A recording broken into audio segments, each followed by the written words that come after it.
Hey everyone, welcome to our episode 5। पिछले episode में हमने अकाउंट्स और नोट्स सीखे थे। आज हम देखेंगे कि माइडन ये सब कैसे स्टोर करता है। सो ये सारा स्टेट मॉडल डिसाइड करता है कि नेटवर्क कितना डेटा स्टोर करता है, स्टेट ब्लोट प्रॉब्लम कैसे हैंडल करता है, प्राइवेसी और स्केलेबिलिटी कैसे अचीव होती है। इथेरियम और बिटकॉइन दोनों से आइडिया लेके माइडन ने एक यूनिक उसका अपना स्टेट मॉडल क्रिएट किया हुआ है। So let's dive in. पहले समझते हैं स्टेट का मीनिंग क्या है। स्टेट मतलब करंट स्नैपशॉट ऑफ एवरीथिंग। सो यहाँ पे हम देख सकते हैं कि कौन कितना ओन करता है, conditions of all smart contract, कितनी करंट बैलेंस है, all data at a point in time. Now the problem is ये जो स्टेट होता है वो कंटिन्यूसली ग्रो करता है।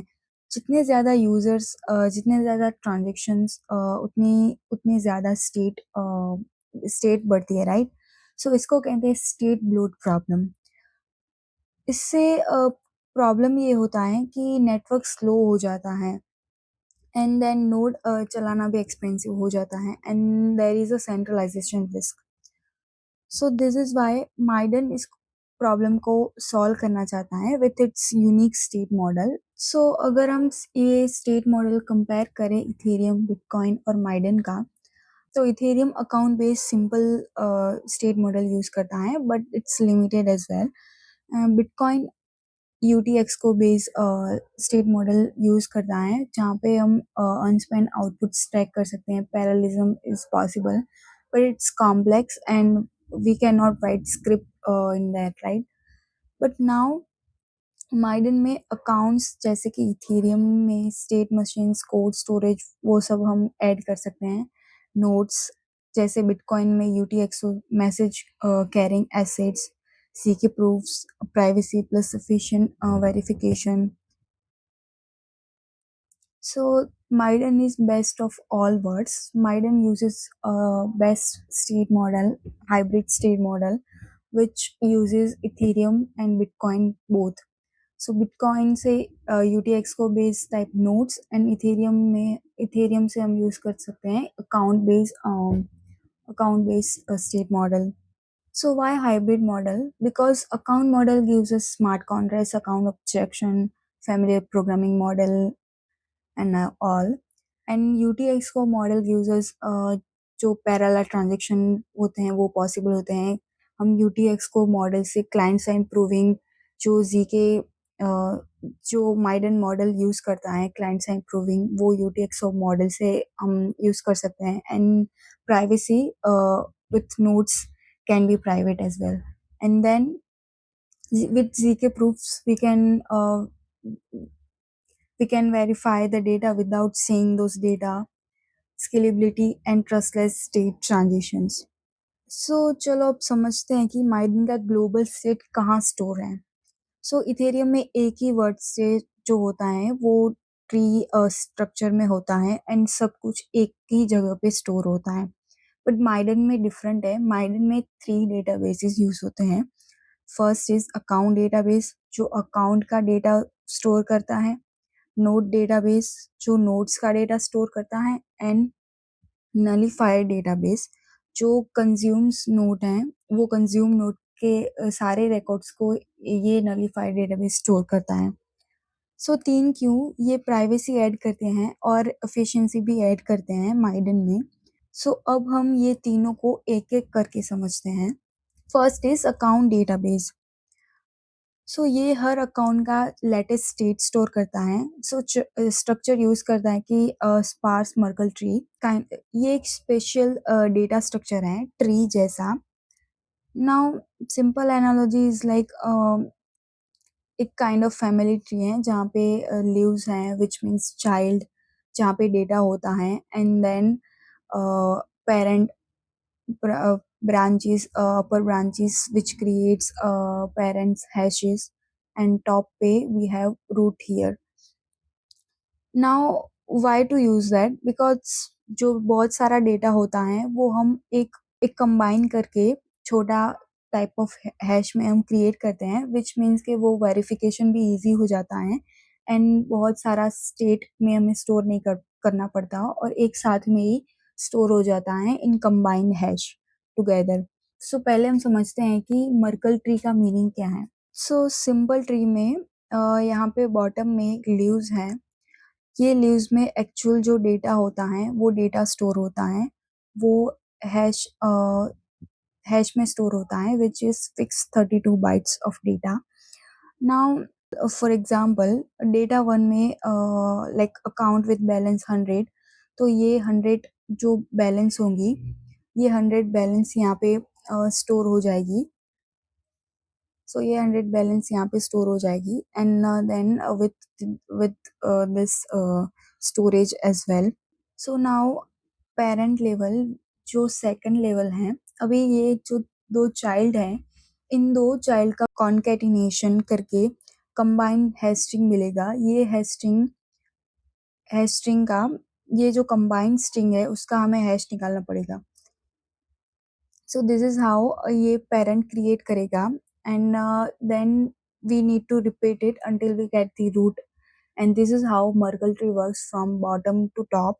एंड जो एक रूट होगा वो एक सिंगल हैश होगा 32 बाइट्स का एंड वो रूट पूरे ट्री को रिप्रेजेंट करेगा। इसलिए अगर हम कोई भी चेंज करेंगे तो रूट चेंज हो जाएगा यहाँ पे, राइट, बिकॉज ये सारा जो डेटा है parent and all of this childs ये कनेक्टेड है रूट से। Why this Merkle trees are powerful, because ये कंप्रेशन ऐड करता है कि कितने भी मिलियंस ऑफ अकाउंट हो वो सारे अकाउंट्स को सिंगल 32 बाइट्स में स्टोर करता है, जिसकी मदद से हम सिर्फ ब्लॉकचेन पे रूट स्टोर कर सकते हैं, पूरा डेटा नहीं। सो वेरिफिकेशन के लिए Merkle proof are easier efficient. So हम किसी भी अकाउंट को वेरीफाई कर सकते हैं, हमें फुल ट्री देखने की ज़रूरत नहीं है, सिर्फ पास चाहिए, which means we just need Merkle proof here. And अगर हमने कोई भी चेंजेस किया है डेटा में तो हम चेंज भी डिटेक्ट कर सकते हैं with the help of Merkel tree. That's why maiden also uses Merkel trees and Merkel proof. So now you got the idea about Merkel tree. अब हम समझते हैं कि ये स्पार्स क्या है। स्पार्स मीन्स कि मोस्टली जो नोट्स होते हैं वो ऑक्यूपाई नहीं है और ये सारे नोट्स एम्प्टी हैं। So for example total possible accounts 1 billion है एंड एक्चुअल अकाउंट्स 10 मिलियन है। सो यहाँ पे 99% एम्प्टी है, राइट। सो इसे ही हम स्पार्स मर्कल ट्री कहते हैं। सो नॉर्मल मर्कल ट्री में प्रॉब्लम ये है कि हर नोड एक्सप्लिसिटली स्टोर करना पड़ता है। सो एम्प्टी नोड जो होंगे वो भी स्टोर हो जाएंगे which is wasteful, right. So that's why Miden use sparse Merkle tree for account here. So यहाँ पे रूट हैश होता है एंड नीचे ब्रांचेस एंड सबसे नीचे एक्चुअल डेटा स्टोर होता है 40 बाइट्स में।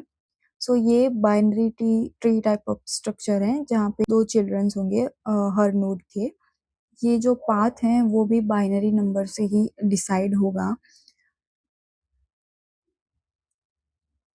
सो यहाँ पे अकाउंट कैसे लोकेटेड होते हैं, तो अकाउंट आईडी जो होती हैं वो हम पहले उसका बाइनरी कन्वर्जन करते हैं एंड देन जो बाइनरी डिजिट क्रिएट होते हैं वो डिजिट से हम ट्री पार्ट जनरेट करते हैं। तो वैसे हमारे अकाउंट्स सारे होते हैं वो स्पार्स मर्कल ट्री में स्टोर होते हैं। सो यहाँ पे हम ब्रांच में जैसे देख सकते हैं हैश 0 एंड हैश 1, ये फर्स्ट लेवल है। Then hash 00 hash 01 hash 10 hash 11, ये सेकंड लेवल। और नीचे जो एक्चुअल अकाउंट का डेटा है वो अकाउंट्स स्टोर होते हैं। Now here A0 means account A exists and slot 0 is empty. Now here slot 0 is empty here and account B exists.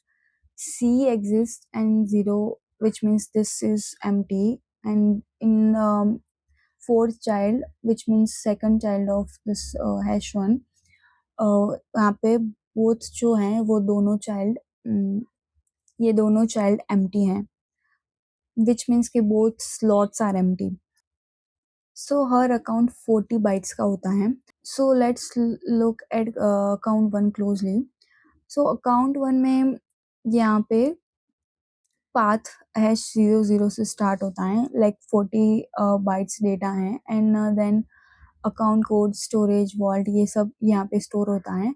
Account 2 में हैश 01 से स्टार्ट होता है, विच मीन्स 42 बाइट्स डेटा यहाँ पे स्टोर होगा, and then here same with account 3 like 10 and all.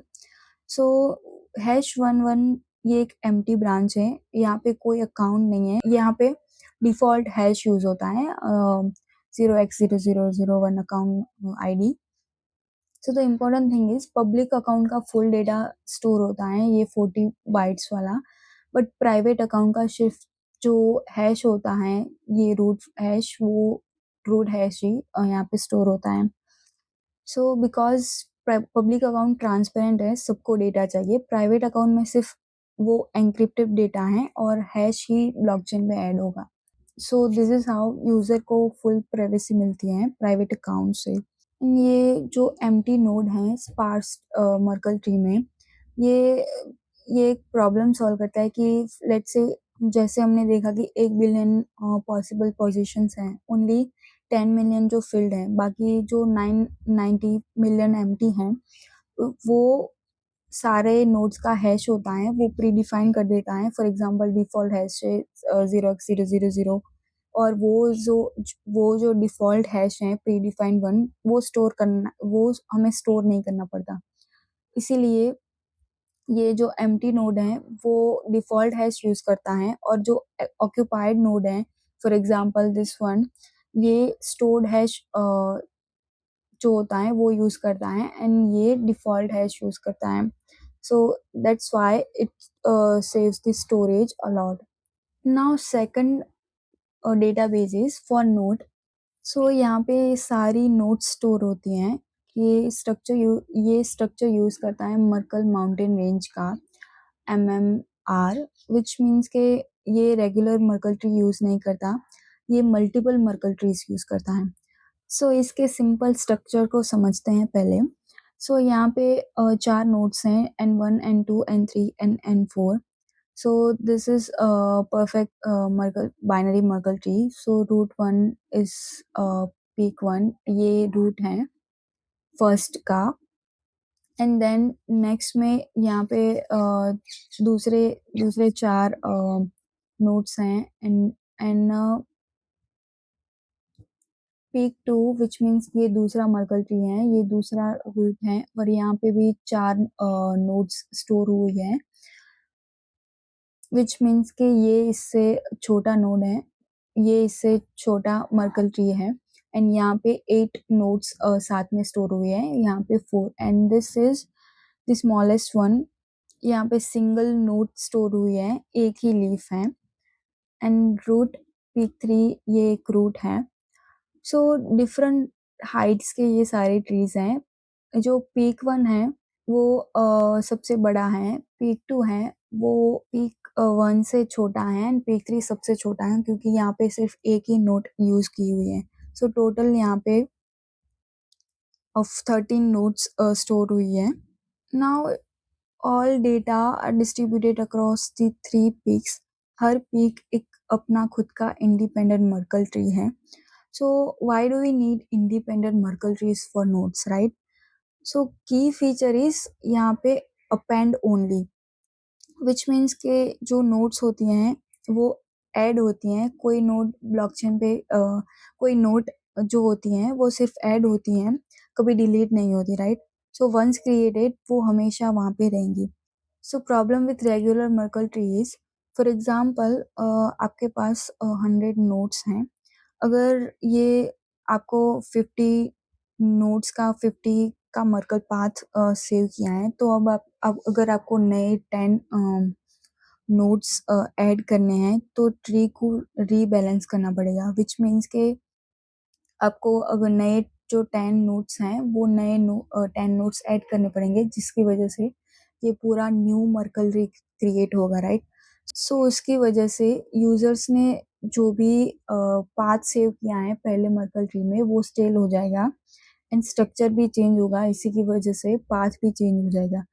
So the problem is her bar fresh path चाहिए होगा अगर आप single regular Merkle tree use करो तो। नाउ मर्कल माउंटेन रेंज में यही सॉल्यूशन है और इसका एडवांटेज है, आप जो 100 नोड्स थे वो 100 नोड्स आप यहाँ पे पीक 1 व्हिच मीन्स एक में स्टोर कर सकते हो एंड देन जो 50 नोड्स का पाथ सेव किया है तो वो सेम रहेगा राइट। नाउ अगर आपको 10 अलग 10 नोट्स अलग ऐड करने हैं तो आप वो दूसरे पिक में ऐड कर सकते हो। दिस इज़ हाउ के जो भी पाथ होंगे वो चेंज नहीं होंगे और नोट्स भी अनचेंज रहेंगी, तो ये दोनों अलग-अलग ट्री हो गए। दिस इज़ व्हाई माइडन में हम Merkle mountain range structure use होता है।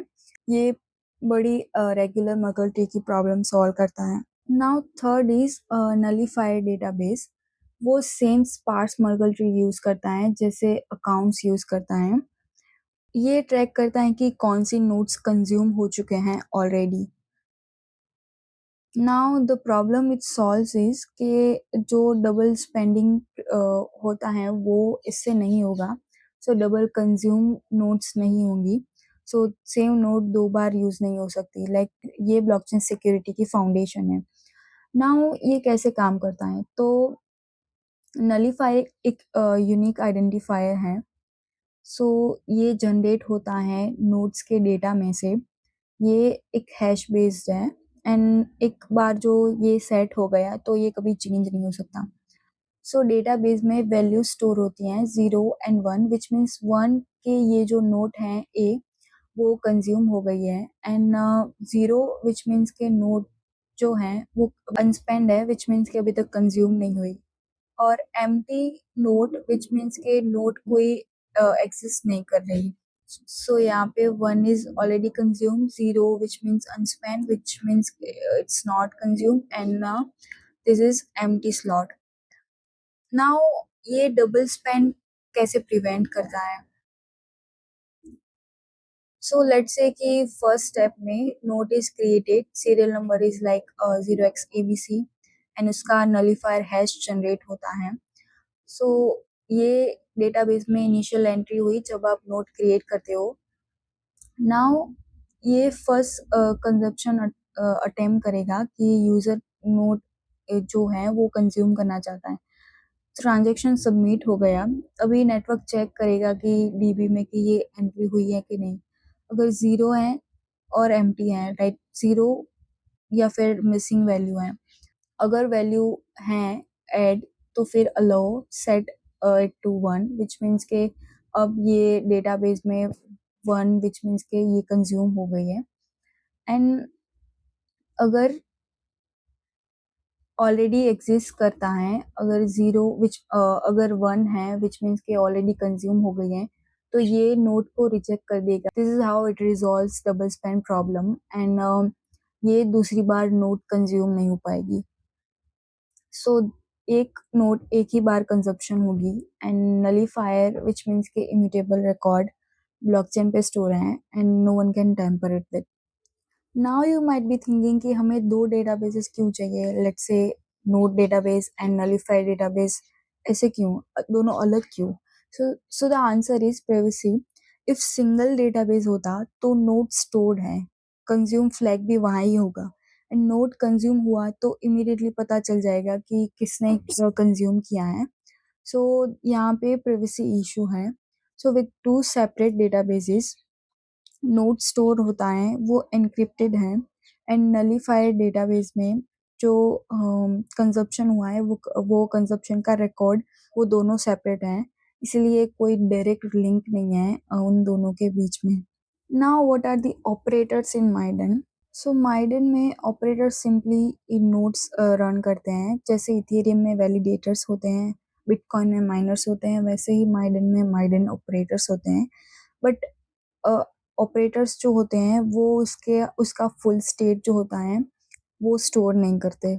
सो जैसे हमने लास्ट देखा था कि state blot problem maiden solve करता है कि ब्लॉकचेन डेटा हमेशा ऐड होता है और उसे कोई भी डिलीट नहीं कर सकता राइट, जिससे डेटाबेस साइज भी बढ़ता है। सो माइडन 3 पावरफुल टेक्निक्स यूज करता है इसे सॉल्व करने के लिए, स्टेट मिनिमल रखने के लिए। First one is epoch-based nullifier management. So nullifier database grows indefinitely. For example, 1000 TPS is equal to 1 TB per year growth, which is unsustainable. So with epoch, ये कैसे काम करता है कि एपोक मीन्स के time period, example let's say कि 1 month. अगर first month में नलिफायर ट्री एक्टिव हो गया एंड देन नोड्स कंज्यूम हो गए, नलिफायर ऐड हो गया एंड देन मंथ के एंड में ये ट्री फ्रोज हो जाएगा। नाउ सेकंड मंथ में ये न्यू नलिफायर ट्री क्रिएट होगा, fresh start and epoch 1 frozen हो गया, only root is stored. Month 3 में new tree again, epoch 2 is frozen and root is stored only. And जो भी एपोक 1 हमने क्रिएट किया था, ये एपोक 1 प्रून हो जाएगा, विच मीन्स के डेटा होगा वो डिलीट हो जाएगा। सो this is how full data में लास्ट 2 एपोक रहेंगे एंड रूट्स ओनली जो ओल्डर एपोक्स थे उसके लिए। सो जो ओल्ड नोट्स थे वो हम अभी भी यूज़ कर सकते हैं क्योंकि हमने हैश स्टोर किया है, क्योंकि हमें सिर्फ प्रूफ चाहिए वो डेटा के लिए एंड कोई पूरा डेटा नहीं चाहिए, इसीलिए हम एपोक बेस्ड नलिफायर मैनेजमेंट यूज़ कर सकते हैं। नाउ दूसरी टेक्निक है state commitment flow. State commitment में लेट्स से कि इथेरियम में वैलिडेटर्स को फुल स्टेट चाहिए, हर अकाउंट का डेटा, हर कॉन्ट्रैक्ट का storage, which means 100 plus GB, and that is why it is expensive to run, right? Now maiden में operator को full state नहीं चाहिए, जैसे हमने देखा सिर्फ उसके हैश चाहिए, विच मीन्स कि ये स्टेट हैश कमिट करता है ओनली 32 बाइट्स का, which is light weight. Now ये कैसे पॉसिबल है कि लेट्स से कि यूजर्स के डिवाइस में full account data, code, storage asset जो होता है वो अकाउंट डेटा होता है, देन ट्रांजेक्शन एग्जीक्यूट करता है लोकली, देन ये स्टार प्रूफ जनरेट करता है, GK proof, it sends new hash plus proof network को, एंड नेटवर्क जो होता है विच मीन्स ऑपरेटर यहाँ पे वेरीफाई करता है प्रूफ जो भी होता है हैश का, and then new hash generate होता है, and this is how it's done. So operator का काम यहाँ पे है कि प्रूफ रिसीव करना, वेरीफाई करना क्रिप्टोग्राफिक चेक से, हैश अपडेट करना, एंड ये जो डेटा होता है वो ब्लॉकचेन में ब्लॉक में ऐड करना। So the third solution is user health state, which means के ब्लॉकचेन सब कुछ स्टोर नहीं करता, यूजर अपना डेटा स्टोर करते हैं एंड नेटवर्क सिर्फ वेरीफाई करता है। जैसे हमने देखा कि स्टेट कमिटमेंट में जो यूजर्स होते हैं वो लोकली एग्जीक्यूट करते हैं, देन जो प्रूफ्स होते हैं वही सेंड करते हैं यूजर में, जिससे नेटवर्क भी लाइट वेट रहता है, यूजर की भी privacy and decentralization is also possible. And ये तीनों सॉल्यूशन मिलके और स्टेट ब्लॉक की जो प्रॉब्लम है वो रिजॉल्व करते हैं, which is sustainable in long term. So yes, आज हमने देखा कि माइडन का जो हाइब्रिड मॉडल है वो कैसे यूज करता है, उसके 3 different kind of databases, operators कैसे काम करते हैं, और कमिटमेंट्स, सिर्फ स्टेट कमिटमेंट्स कैसे सेंड करते हैं नेटवर्क पे, कैसे state bloat problem maiden solve करता है। नेक्स्ट एपिसोड में हम प्राइवेसी डीप डाइव करेंगे कि क्यों प्राइवेसी इतनी इम्पोर्टेंट है एंड कैसे privacy simply scales better with Miden. So see you in the next one.